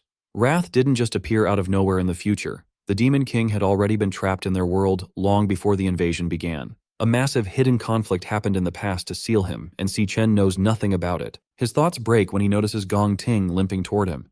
Injured and coughing blood, Gong Ting admits he never expected to fight a dual-class user. He concedes that Si Chen is on another level and acknowledges him as the winner of their duel. Gong Ting gives his word that Si Chen's secret is safe, promising to take everything he saw today to his grave. His strength gives out. He coughs up more blood and drops against the cavern wall. Si Chen tells him to hang on. With the Overlord dead, the dungeon exit should reopen, and the guild's rescue teams will pour in any second. Then Si Chen freezes. His passive pact skill triggers, flooding his mind with a warning. The system forces a shared vision on him, showing what his contracted beast, Leo, is looking at. A hostile man radiating dark, swirling energy. Si Chen realizes where Leo is and yells his sister's name. The psychic link reveals an awakener with glowing green eyes, commanding shadowy tentacles. The man is cornering a terrified Si Yun, who clutches Leo to her chest, shielding the small cub from the creeping appendages. Late afternoon on June 24th, Si Yun is making her way back home through the narrow streets of the city. Ever since she stepped out of the convenience store, she's had some seriously creepy shadows matching her every step. 2 smirking thugs are trailing right behind her. Hidden inside her backpack, little Leo can sense the hostility too, letting out a tiny, protective growl. Feeling the backpack shift, Si Yun asks her cub if he's sensing the danger as well, but instead of panicking, she gently holds the bag and tells her little partner to stay completely hidden inside. Rather than getting scared, Si Yun turns back with a fierce, brave expression. Honestly, she's almost glad they followed her because her boring night just got a whole lot more interesting. She immediately taps into her survival instincts. When you're being followed, rule number 1 is to get somewhere crowded. Charging down a flight of stairs, she heads straight for the bustling market district. At this time of evening, the local restaurant row is absolutely packed. Using the chaos of the dinner rush to her advantage, she quickly slips into the massive crowd, effortlessly blending in with the shoppers and diners to break her stalker's line of sight. Behind her, the thugs are quickly losing ground. The beanie-wearing guy starts aggressively shoving people aside, frantically trying to force his way through the dense crowd. But Seon's evasion game is on point. The exact millisecond they get distracted by the busy crowd and look away, she vanishes into thin air. The two thugs are left standing in the middle of the street in absolute shock. They panic, looking around for any sign of her. Meanwhile, Si-yoon makes a quick run into a quiet, secluded alleyway to hide. She catches her breath and looks back, relieved to confirm that the creepy stalkers are finally gone. Just as Si-yoon thinks she's managed to escape, a heavy step echoes right in front of her. She stops dead in her tracks, startled to find a shady older man with slicked back white hair standing on the steps of her own apartment building. Casually puffing on a cigarette, he mockingly complains that he's been waiting forever because the building's door is locked. Her heart drops as she realizes this was a coordinated setup. Horrified, Si-yoon backs away, demanding to know who they are and how on earth they figured out exactly where she lives. Before she can get any answers, the two thugs from earlier catch up and block her exit, laughing about how the little chick can certainly run fast. Realizing she is completely cornered, Si-yoon tries to make a desperate break for it, dashing down the corridor, while the gang of hunters laugh maniacally at her futile attempt. But these guys aren't just ordinary street thugs. They're awakeners. Suddenly, a blast of ice magic shoots out, instantly freezing her foot solid to the ground. The sudden momentum sends her crashing face first onto the hard pavement, knocking her backpack away. Her foot is completely shattered in ice as a glowing blue, frost-coated hand looms over her. The disgusting beanie thug stands over her, drooling like a psycho. He mockingly asks if she's all tuckered out, telling her to take a little breather and keep him entertained for a while. Just as the creepy stalker is about to lay his hands on her, Si-yoon screams out in panic. But before the creep can even touch her, a giant spectral paw slams directly into his face with insane force, sending him flying backward through the air and crashing brutally onto the pavement, which even surprises the white-haired leader. A heavy thud rattles the pavement. Stepping directly in front of a trembling Si-yoon is a colossal, majestic white lion. Si-yoon is shocked, staring at the majestic, glowing beast. Her eyes widen in pure disbelief as she realizes this legendary predator is none other than her little Leo. The beanie thug clutches his bleeding face, screaming in absolute horror. He frantically yells to his partner, crying about how the client who hired them never mentioned they'd have to fight a giant, overpowered monster lion. Leo lets out a deafening, earth-shaking roar that echoes throughout the entire alley. Completely terrified, the hooded stalker panics, frantically charging yellow lightning into his fists in a desperate, last-ditch effort to defend himself. But maintaining that massive, legendary form is way too exhausting for a baby cub. Right after his big, heroic entrance, Leo's energy runs out, and he immediately detransforms, shrinking back down into his cute, tiny self before tumbling onto his back, completely dizzy. Seeing her fluffy little guardian instantly pass out from exhaustion, Si-yoon panics and immediately scoops her tiny champion up into her arms as she frantically checks to see if he is going to be okay after expending all his energy. Watching the legendary lion immediately shrink back into a helpless, dizzy baby, the white-haired leader looks on with utter disappointment. He scoffs, muttering that he actually thought the beast was going to be something special. With a cold snap of his fingers, he decides to end this game and reveals his own terrifying Awakener power. Massive, thorny wooden roots violently rip right through the concrete floor, swarming the narrow alleyway as he sneers that the cub couldn't even maintain its form for 10 seconds. The giant, writhing vines swirl and coil around Si-yoon, trapping her in a thorny, living cage. Clutching a dazed Leo tightly to her chest, she desperately warns the man to stay back. But her warnings mean absolutely nothing to a seasoned killer. Coiling the sharp, thorny branches closer and closer to her face, the leader coldly tells her not to waste his time. He gives her a terrifying ultimatum. She can hand the beast over herself or he'll gladly tear it away from her corpse. Just as the leader is about to close his trap, Leo's eyes shine, and the legendary contract skill triggers. Stellar Warp. Consuming his mental control, a massive warp portal opens, and in a flash of pink light, Si-chen teleports directly to Leo's location and delivers a devastating kick straight to the leader's face. The sheer kinetic force of the teleport strike sends the thug flying backward like a ragdoll, crashing brutally through the metal alleyway bins. Si-chen calmly turns to his sister and apologizes for being late, casually explaining that his dungeon business took a bit longer than expected before asking if she and Leo are doing all right. The hooded thug is completely bewildered, wondering where this overpowered monster of a guy suddenly spawned from. Still deeply shaken, his sister frantically tries to explain the situation, warning him that she has no idea how they tracked her down and that they are all high-level awakeners. But Si-Chen just looks back with a reassuring smile, telling her to take a deep breath because her big brother is here now. Meanwhile, the leader emerges from the rubble. Seeing his plan get instantly disrupted, he snaps, furious at himself for letting his guard down for even a second. With thorny wooden roots coiling tightly around his body, he screams that Si-Chen has just made the biggest mistake of his life, vowing to bring their decapitated heads back to his client and demand triple the pay. But our boy doesn't even flinch. Clenching his fist as golden lightning begins to violently crackle around his knuckles, Si-Chen calmly tells his sister to get behind him and stay there, promising that this is not going to take long. Si-Chen recalls his childhood. One day he is getting absolutely pulverized in a dusty alleyway. Leading the beatdown is an orange-haired bully who also happens to be his cousin, screaming at him to finally learn his place. The thugs pin young Si-Chen to the dirty floor, intending to break his spirit. But the bullies didn't count on his sister. A young Si-Yun suddenly charges into the alleyway wielding a massive metal pipe, ordering the thugs to get their hands off her brother. The arrogant orange-haired cousin isn't intimidated at all, mockingly laughing at the idea of this tiny girl trying to play savior. Seeing the gang shift their focus to his sister, a panicked Si-Chen desperately screams at his cousin not to take a single step toward her. He desperately reminds the bully of his solemn promise never to lay a hand on Si-Yun. The smug cousin just laughs it off, openly admitting he lied. He proudly boasts that today is the day he finally beats some humility into his insufferable family members. But while the ringleader is busy monologuing, he makes a fatal mistake.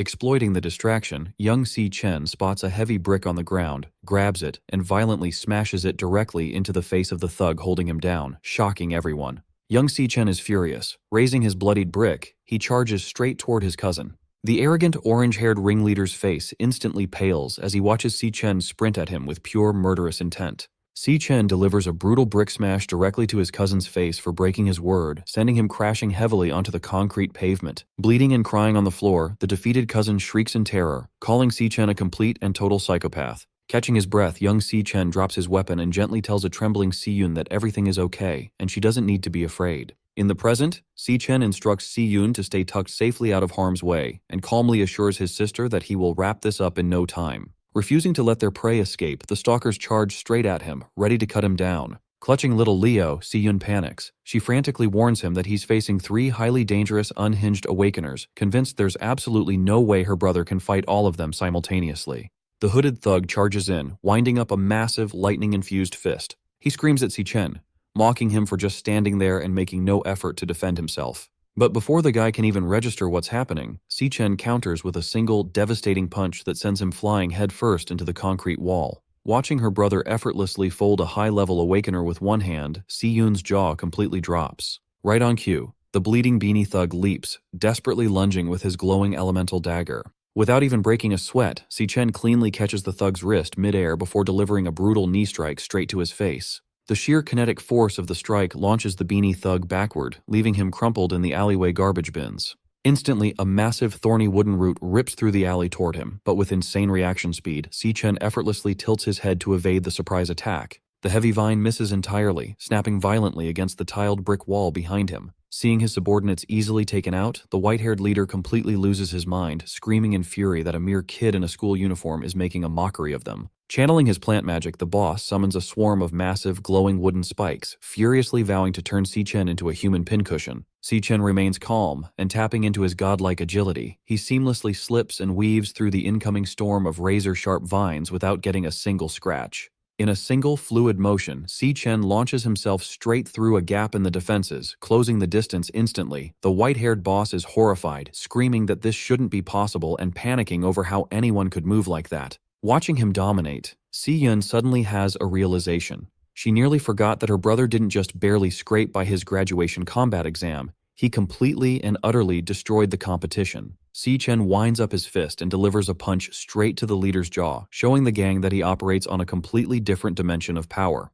The sheer impact launches the boss backward like a missile, sending him crashing brutally into the alleyway wall. And just like that, the white-haired boss is out cold, bleeding and utterly defeated on the pavement. Over in the trash bins, the beanie thug remains completely unresponsive. Beside him, the hooded thug is slumped against the wall, thoroughly unconscious. The entire threat has been completely dismantled in under a minute. Casually dusting off his clothes, Si-Chen turns to his sister and instructs her to take little Leo and head straight back home where it's safe. He reassures her with a smile, promising that he will quickly dump these clowns off at the local guard station and meet her back at the apartment before she knows it. Still a little dazed by the sheer spectacle but feeling completely safe, Si-yun tightly clutches her fluffy cub and happily agrees to head home first. Several hours later, under the dim light of a crescent moon, the severely beaten white-haired leader slowly begins to drift back into consciousness. Groaning in pain, the battered boss struggles to open his blood-caked eyes. But his confusion quickly turns to dread. He realizes that he and his two thugs have been stripped of their weapons and bound tightly back-to-back around a concrete pillar, with Si-chen staring directly down at them. The leader immediately panics, hysterically demanding to know where they are and why they were dragged to this isolated spot, while the beanie thug whimpers that his shattered skull literally feels like it's cracking in half. Remaining completely unfazed by their whimpering, Si-chen coldly asks if they belong to the Black Mountain Society. Knowing they never lift a finger without getting paid first, he directly demands to know who is bankrolling their operation to kidnap his sister. The battered boss just chuckles bloodily, refusing to talk. He arrogantly explains that snitching is a death sentence in their line of work, so he has no intention of opening his mouth. Si-chen doesn't even bat an eye. Recognizing that they want to play tough, he calmly sighs, deciding they can do this the hard way. Suddenly, a dark, swirling energy wraps around him as his system initiates a class switch. The system confirms the switch is complete, revealing Si-chen's terrifying level 25 Phantom Sorcerer class. Armed with dark psychic manipulation spells like Soul Rest Enigma and Ripple Hell, he's about to show these mercenaries a level of mental torture they won't ever forget. Interrogating his captives, Si-chen wastes no time and activates his newly acquired Phantom Sorcerer magic to force his way into the white-haired leader's mind. Under the weight of the hypnosis spell, the mercenaries' mental defenses begin to fracture. Before anyone can process the shift, a thorny root erupts from the concrete right next to them. Terrified, the beanie-wearing thug screams in panic, demanding to know what is happening to his boss. Unmoved by their cries, Si-chen unleashes Soul Rest Enigma and targets the legs first. In a flash, a sharp vine pierces cleanly through the leader's thigh, painting the floor red. Si-chen then calmly marks the hands as his next target. Another thorny branch thrusts upward, impaling the mercenary's palm to ensure he can never threaten anyone again, making it clear that this agony is exactly what they deserve for ever daring to lay their hands on his sister. Witnessing his partner get dismantled so easily, the beanie-wearing thug loses what little courage he has left, screaming in terror at the power standing before him. With a cold gaze, Si-chen declares that it is finally the survivor's turn, and the surrounding wooden roots coil closer, ready to repeat the torture. The threat breaks the mercenary instantly. Sobbing and begging for mercy, he confesses everything, blabbing that the mastermind behind the kidnapping is the son of the first hospital's director.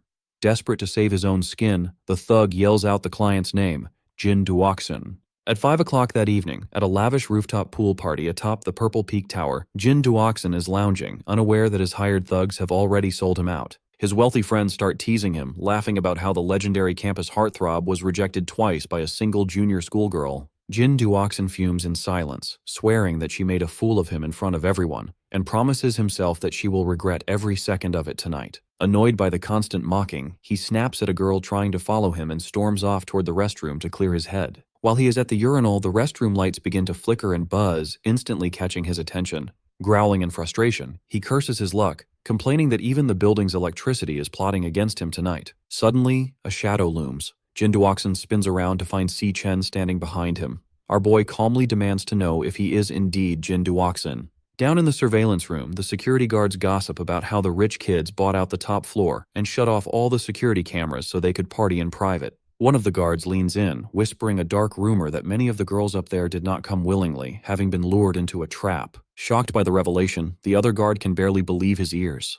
The informant confirms it, explaining that not long ago, a student took her own life after being abused at one of these parties, only for the wealthy parents to bury the scandal under a mountain of hush money. He warns his colleague never to be fooled by their expensive clothes and pretty faces because behind closed doors, these spoiled heirs are nothing but animals. Meanwhile, back in the restroom, Jin Duoxin panics and demands to know who this intruder is, threatening to call the police and have him thrown out immediately. Instead of replying, Si-chen calmly pulls out a phone and makes a call. Jin Duoxin freezes in terror as he sees his own phone ringing with an incoming call from his mercenary contact, Blackie. Holding the mercenary's phone, Si-chen glares at him, confirming that Jin Duoxin is indeed the one who ordered the hit on his sister. Horrified, Jin Duoxin demands to know what happened to Blackie, but his answer comes in the form of Si-chen effortlessly crushing the phone to pieces with crackling lightning. Overcome with terror, the spoiled heir backs away, screaming for the monster in front of him to stay back and desperately begging to know who he is dealing with. In an instant, Si Chen launches Jin Duoxin straight through the glass window of the restroom. Shattered shards rain down as the spoiled air plunges to the pool deck below. Bleeding and bruised on the hard floor, Jin Duoxin frantically shrieks for help, begging anyone to save him. He looks toward the pool, only to find a chilling sight. Every single one of his party guests is already floating face down or slumped over unconscious. Si Chen steps out onto the deck, enveloped in a dark, ominous aura. Desperate to escape, Jin Duoxin crawls backward on his hands and knees, cursing in panic. Glaring up at the glowing eyes of his pursuer, he screams, demanding to know who he is, what he did to deserve this, and why he is being hunted. He tries to play his final card, loudly boasting about his father's high status as the director of the first hospital. He shrieks that if Si Chen lays a single finger on him, his father will use all his power and influence to have him buried. Tired of the empty threats, Si Chen orders Jin Duoxin to shut his mouth, instantly seizing control of the heir's mind with his hypnosis spell. Under the spell's influence, Jin Duoxin collapses to his knees. Si Chen looks down at his puppet and coldly commands him to pick up a sharp piece of the shattered glass. Jin Duoxin's hand automatically reaches down, gripping the sharp glass shard. It becomes clear that pure evil does not only hide inside dungeons. Instead, it walks among ordinary humans every single day. Jin Duoxin and his friends committed unspeakable crimes against a helpless student. These spoiled brats use their endless wealth to cover up their crimes, driving the poor girl to take her own life in despair. When the tragedy occurred, they simply used their family's power and influence to ensure that none of the blame ever stuck to them. Jin Duoxin had even forged the autopsy report to frame it as a tragic accident, boasting that the world belongs to those with money. This is the exact monster who paid a fortune to the mercenaries, ordering them to ruin Si Yun's life by any means necessary. But this time, Jin Duoxin made the fatal mistake of targeting the wrong person's sister. Gripping the razor-sharp shard under hypnotic control, he slowly raises the glass to his own throat. Si Chen vows to hunt down and eliminate every threat to his sister, even if it means acting as judge, jury, and executioner. Even if he has to walk through the darkest depths of the world, he will never hesitate. Si Chen then orders his puppet to end it. Right after their brutal tiebreaker battle inside the wild dungeon, a victorious Si Chen stands over his injured rival, Gong Ting. He calmly tells him that the dungeon overlord is dead and the exit is clear, urging him to hold on until the rescue team arrives. Gong Ting makes a promise, telling Si Chen that as soon as they get out, he will tell everyone the truth, that Si Chen was the one who saved all their lives. However, there is no time to celebrate. Si Chen's senses suddenly tingle, and through his mental link with his beast, Leo, he sees a terrifying sight. The creepy mercenary Blackie is closing in on his sister, Si Yun. Realizing she is in danger, Si Chen quickly activates his Stellar Tamer skill, Stellar Warp, using up his mental energy to teleport and instantly disappear from the cave. Gong Ting is left staring at the empty space in shock. He realizes that Si Chen isn't just a dual-class user, but is actually running multiple classes at once, making him wonder how many more secrets his rival is hiding. Shortly after, heavy footsteps echo through the tunnels as Director Gong Xuan bursts into the cave with emergency medics, frantically ordering them to save the students. The rescue team quickly rushes into the crater to reach Gong Ting. While they use healing magic to stop his heavy bleeding, Gong Xuan steps up to check on his condition. Looking at his badly injured student, Gong Xuan notes with sweat on his brow that the dungeon boss had terrifying B-rank power, telling Gong Ting that surviving a fight with such a monster is a total miracle. Meanwhile, other medics tend to the survivors, confirming that Sato Woda is stable and purified. Though physically safe, a traumatized Jasmine can only mutter in a daze about the mental nightmares she just survived. Gong Xuan then notices that Si Chen is missing. When the search teams find no sign of him, the director assumes the boy got scared and ran away, ordering his men to search the area. Furious, Gong Xuan blames the entire disaster on the incompetence of the inspection agency. He angrily declares that Gong Ting's injuries are their fault and promises to have every single inspector fired as soon as they return. On the other hand, Gong Ting's clever father, Gong Lin, looks at the bloody scene and smirks. He immediately starts spinning a fake story, framing the event as a tragic beast outbreak that the examiners simply couldn't handle. Gong Lin plans to tell the world that his heroic son stepped up to save everyone when all hope was lost. Guilt-ridden by this stolen credit, Gong Ting tries to speak up and admit that Si Chen was the one who actually killed the boss. However, his father cuts him off instantly by squeezing his freshly bandaged shoulder wound, causing him intense pain. He whispers a threat, telling Gong Ting that he will take the credit, while the nearby witnesses stay quiet out of fear. He coldly orders his son to clean up, stating that tomorrow's graduation ceremony is where Gong Ting will step into the spotlight as the school's greatest hero. Later that evening in their rental apartment, the mood is much happier. Over a hot meal, Jutong excitedly congratulates Si Yun for passing her exam and getting accepted into the prestigious Central International Academy of Arts. Jutong is thrilled for her best friend, cheering that Si Yun is finally chasing her dreams and is on her way to becoming a world-class artist. Meanwhile, Si Chen casually drinks his soda with a calm, deadpan expression. Noticing his lack of excitement, a pouting Si-yun asks why he looks so bored, as if he already knew she would pass. Si Chen quickly smiles and assures her that he is truly happy for her, though in reality he remembers that in his past life she had received her acceptance letter on this exact same day. Jutong admits she is highly jealous because studying in the elite city of Sanhaven is a rare opportunity that regular people can only dream of. However, Si-yun worries about how far away Sanhaven is and its high cost of living. Seeing her hesitate, Si-chen steps in and tells her to completely forget about money or any other worries.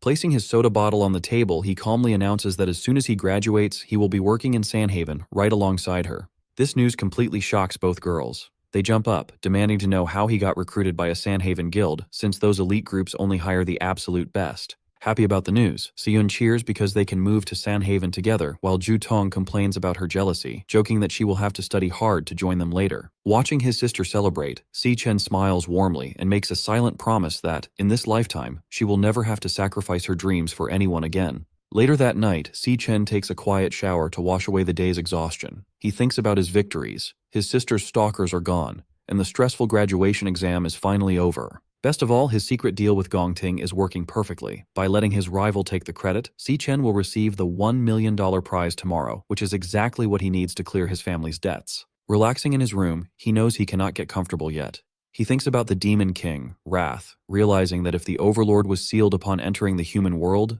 the timeline has completely changed. His original 3-year timeline before the apocalypse is now highly uncertain. If he knew where the seal was, he would break it himself to end the threat early, making finding Wrath his top priority so he can get to Sanhaven quickly. But before fighting a Demon King, Si-chen knows he needs a strong ally he can trust. Fortunately, tomorrow's graduation ceremony is the perfect place to recruit the exact person he needs. Meanwhile, in a quiet tea room, Student Council Vice President Ling Yu meets with Carl Cavendish, the Vice Chairman of the World Guild Alliance. She reports that a dangerous rogue awakener called the Glutton was spotted in Everfield County, which immediately catches Carl's interest. Ling Yu explains that she rushed to the scene but found the security cameras cleared. The only clues left behind were fresh bloodstains and scratch marks on the ground, matching the killer's usual routine of destroying and consuming victims. She warns Carl that this killer specifically targets elite awakeners with rare, powerful abilities, and the rank of the victims has been rising with every attack. This means the killer is stealing their strength and evolving rapidly by devouring increasingly powerful targets. Ling Yu warns that the glutton never stops once he targets an area, and she feels another attack is coming. Carl simply smirks, finding the timing of the monster's arrival interesting. Sliding a new file across the table, Ling Yu adds that the glutton's most recent attack took place in an alleyway within a low-income housing neighborhood. Remarkably, the exact location of the murder is less than 100 meters away from Si-chen's apartment. Although they have no photos of the glutton, Ling Yu notes that Si-chen's power has been growing at an impossibly fast rate. But before she can finish speaking, Carl smirks, suggesting that the power-devouring glutton is actually Si-chen himself. At the academy, Principal Yuanlong's assistant asks why he is skipping the graduation ceremony for the very students he helped raise. Yuanlong smiles and explains that he only wanted to give his students a safe place to grow when they were weak, but now they have finally grown up. With that, he releases his birds out the window, saying it is time for them to go out and find their own paths in life. However, he notices one stubborn bird staying behind in the cage, making him wonder where it actually wants to go. Over at the massive graduation hall, Ma Long and Xiang Zuo stare in awe at the huge venue, realizing the academy went all out to welcome the major guild leaders. Ma Long wonders how Si-chen and Gong Ting did in their secret trial, and while the twins discuss the academy's strict rules, Ma Long proudly brags that Lu Sheng definitely crushed the competition. But suddenly, Gong Ting's brother, Gong Chung, tells Ma Long to shut up and stop hyping up Si-chen. He laughs and claims that Si-chen has zero chance of winning, insisting that his brother Gong Ting is guaranteed to walk away as the champion. Annoyed by his arrogance, the group starts trading thumbs down and petty insults back and forth. Behind the scenes of the grand ceremony, Gong Lin looks around and notes that every major guild in the country has sent a representative. Since the entire board of the prestigious Imperial Guild is attending, the crowd outside is already buzzing with excitement to see these legendary figures. Soon enough, Imperial Guild co-founder Guam Yuan and founder Titan Ming make a grand entrance to greet the elite guests, prompting Gong Lin to quietly scheme for the upcoming board election. He plans to use this very ceremony to win over the undecided board members and break his dead-even vote tie. By doing this, Gong Lin is determined to finally seize the highly coveted chairman's seat for himself. He assures his son Gong Ting that Carl, the vice chairman of the World Guild Alliance, will personally hand him the champion's trophy, marking the start of their rise to the absolute top. However, he firmly warns Gong Ting not to screw this up, ordering him to go out there, give a perfect speech, and show the world what he is made of. Feeling suffocated by his father's intense pressure, Gong Ting remains silent while clenching his fist so tightly that his suit wrinkles. Right on cue, the host steps onto the main stage to kick off the highly anticipated 2157th National Awakener University graduation ceremony. As she announces that the final assessment is officially over, Ma Long and the twins in the crowd instantly light up with excitement. Now that all the powerful board members and school officials are seated, the historic ceremony officially begins. The entire auditorium erupts into loud applause, but while Gong Ting sits in tense silence, Si Chen calmly watches the show unfold. Next, the announcer takes the stage to officially reveal the results of this year's grueling assessment. She points dramatically to the gleaming gold trophy waiting on stage for the ultimate champion. She then introduces the special guest presenter, inviting Carl Cavendish, the vice chairman of the Global Guild Alliance, to step forward. Under the bright spotlights and loud applause, Carl steps up, ready to personally announce the winner of the grand award. He starts by thanking the Imperial Guild for the invitation, saying it is an honor to witness Easternia's next generation of elite talent. Then, he quickly grabs everyone's attention by hinting that something highly unexpected happened during the final test, catching Ma Long and the twins completely off guard. He drops a massive bombshell, revealing that the low-level D-rank dungeon assigned for the exam was actually a highly dangerous disguised B-rank dungeon. This shocking news sends a wave of panic through the crowd, with people whispering that even professional teams struggle with B-rank threats, wondering how on earth the students survived. Carl goes on to explain that when all hope seemed lost, one heroic student used sheer skill and flawless technique to pull off the absolute impossible. He reveals that this lone warrior single-handedly defeated the B-rank dungeon boss and brought his entire team back alive. As a calm Si Chen and Gong Ting listen from the crowd, Carl gets ready to name the strongest graduate of their generation. He raises his arm and officially crowns Gong Ting as the undisputed champion of the year. Confetti rains down as a serious Gong Ting stands up to accept the crowd's roaring applause. Meanwhile, Ma Long and Shang Zuo are completely losing their minds, absolutely convinced that the results must have been rigged for Si Chen to lose. Seeing this, Gong Chung immediately starts gloating, rubbing the victory in their faces and bragging that his brother is simply built different. The surrounding students are left in awe, murmuring that clearing a B-rank dungeon alone is on an entirely different level compared to their own struggles. The crowd continues to go wild, showering Gong Ting with praises for his legendary strength and looks. As Gong Ting slowly climbs the stage stairs, a calm Si Chen silently watches him from his seat. Looking back, Gong Ting instantly remembers their secret deal in the dark cave, where Si Chen offered him first place in exchange for the entire $1 million prize money. He vividly recalls Si Chen's only condition, which was to never tell anyone about his hidden demonic class transformation. Back in the present, Si Chen watches quietly, curious to see how his rival will handle the stolen spotlight. But as he stands before the massive crowd, Gong Ting is haunted by his father's harsh warning to give a perfect speech and show everyone his true worth. The announcer then warmly welcomes Gong Ting to the microphone to deliver his champion's speech. The crowd instantly falls in love with him, praising his calm and dignified look, calling him a true hero in the making. They whisper that he is a worthy heir to the prestigious Gong family with a limitless future, which makes a proud Gong Lin smile in approval. Looking down at his notes, he bitterly questions if this stolen glory is all his worth really amounts to. He begins by acknowledging that the vice chairman was absolutely right about the heroic feats of surviving a hopeless fight, saving the team, and defeating the boss.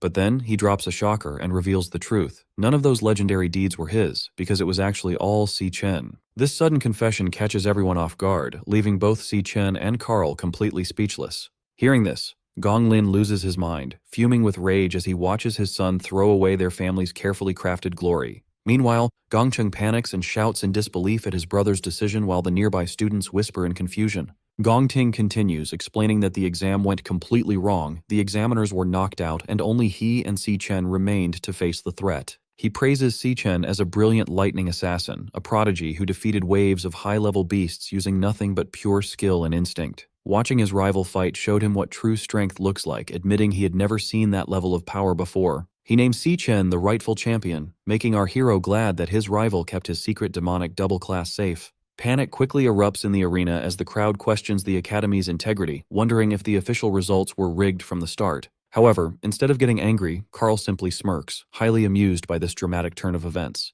Seizing the moment, Ma Long and Shang Zuo demand a full investigation, convinced the exam was rigged to hold their friend back. At the same time, the guild founders sit in silence, processing this sudden disruption to their carefully planned event. Guam Yuan immediately demands answers from Gong Lin, stating that the public deserves a clear explanation for this mess. But refusing to face this public humiliation, Gong Lin scoffs and storms out of the ceremony, leaving the confusion behind. Standing alone on the stage, Gong Ting tears up his prepared speech, determined to stop letting his father dictate his life. Back in his office, Principal Yuan Long watches his final bird fly away, which mirrors Gong Ting's choice to finally take control of his own path. Watching the bird soar freely, the principal smiles, happy that his student has finally found his own direction. Gong Ting then concedes this round to Si Chen with a competitive smirk, promising that next time he will be the one on top. To understand what happens next, we learn that the global network of thousands of guilds is divided into 5 tiers, from peak down to standard. While peak guilds are the absolute best, elite guilds are the realistic limit for strong awakeners, with only 12 existing globally, including the Imperial Guild. Over on the recruitment floor, standard graduates are practically begging recruiters to take a look at their resumes. Unfortunately, the Divine Eye Guild immediately shuts them down, saying they aren't hiring support classes this year and telling them to leave. In this tough job market, average graduates struggle to get a single offer, but everything changes if you get invited to an elite guild. Soon after, the Imperial Guild's HR manager, Charlson, hands an employment certificate to Ma Long, welcoming him to their prestigious ranks. The twins, Xiangzhou and Xiangyu, celebrate their spots in the research division, while a terrified Ma Long panics over his assignment to the combat unit. Stepping inside the massive headquarters, the group can barely contain their excitement about joining one of the 12 elite guilds in the world. Nearby, other classmates watch in bitter regret, kicking themselves for refusing to join Si Chen's squad when they had the chance. Even Gong Chung fumes with anger, dreading the fact that he will have to see these exact same people at work every single day. Meanwhile, in the executive elevator, Titan Ming asks about recruitment progress, learning that the double perfect scores expanded their intake this year. When the elevator doors slide open to reveal Carl, Titan Ming greets the vice chairman warmly and asks if he is visiting recruitment too. Carl reveals he came to personally see someone off, making Titan Ming realize that the alliance leader is keeping a close eye on their new recruit. Carl chuckles, admitting that the Imperial Guild secured an exceptional talent and got really lucky this season. Back at the registration desks, Charlson checks his database and notices that one final candidate has not submitted his paperwork yet. Annoyed, the manager calls out Ma Long, demanding to know why their star rookie, Si Chen, is wasting everyone's time and delaying the process. Realizing his leader is indeed missing, Ma Long frantically scans the crowded room and calls out for his friend in a panic. Just then, Si Chen casually strolls back from a bathroom break, only to get yelled at by his anxious teammates for wandering off now. Seeing this delay, Charlson grumbles about the arrogance of rookies who already think they can play hard to get. The recruiter reminds the young graduate that even the top scorer must follow the rules, urging him to hurry up and sign with them. With zero hesitation, Si Chen calmly announces that he has no intention of joining the Imperial Guild, sending his teammates into a total panic. This sudden rejection sends shockwaves through the room, leaving his arrogant classmate Gong Chung completely speechless. The rest of the hall erupts in whispers as everyone wonders why any sane awakener would reject this offer, surprising even the top guild leaders. Slamming his desk in fury, Charlson yells that they prepared a prestigious senior position for him, an opportunity veterans would die for. However, Si Chen reminds the manager that he never actually agreed to join, leaving the recruiter fuming and demanding to know why he is here. Seeing the commotion, Carl Cavendish steps forward, finding the timing absolutely perfect as the crowd recognizes the legendary leader. The surrounding graduates quickly bow, wondering what could bring the World Alliance's vice chairman all the way to a registration hall. Carl goes straight to Si Chen, offering him an alternative to the Imperial Guild and asking if he wants to move to Sandhaven with him. He even offers to personally nominate Si Chen for the Ember Star Knights, shocking both Gong Ting and Titan Ming. Instantly, the hall erupts in whispers at the mention of the Ember Star Knights, a name usually reserved for major global headlines. The graduates whisper that there are only 6 peak guilds globally, rumored to have enough power to level an entire nation if they wanted to. On top of that, these god-tier groups never recruit publicly, relying solely on private invitations and personal referrals. Yet, unmoved by this amazing offer, Si Chen politely declines, explaining he is actually there to recruit teammates for his own organization. Hearing this, Ma Long and the twins freeze in shock, realizing their friend has somehow already founded his own group. Snatching his card away, Charlson mocks the idea of a rookie running a startup, reading the name Black Raven Guild aloud with a sneer. He yells that registering a new guild is strictly restricted, expensive, and requires a formal referral that a rookie graduate could never get anyway. The manager scoffs, demanding to know how a kid fresh out of school with zero backing could have possibly pulled off such a feat. However, the reception desk quickly chimes in, confirming that the database lists the Black Raven Guild as a legitimate organization, freezing Charleston in shock. The database confirms the guild was registered on May 18th, approved on June 18th, and lists Si Chen as its legal representative. Hearing the registration date, Gong Ting does some quick math in his head and is taken aback by the timeline. He realizes that Si Chen was already setting up his own organization a full month before their final graduation exam even started. Suddenly, everything clicks. Si Chen only cared about winning the prize money to fund his startup, not because he wanted the glory of first place.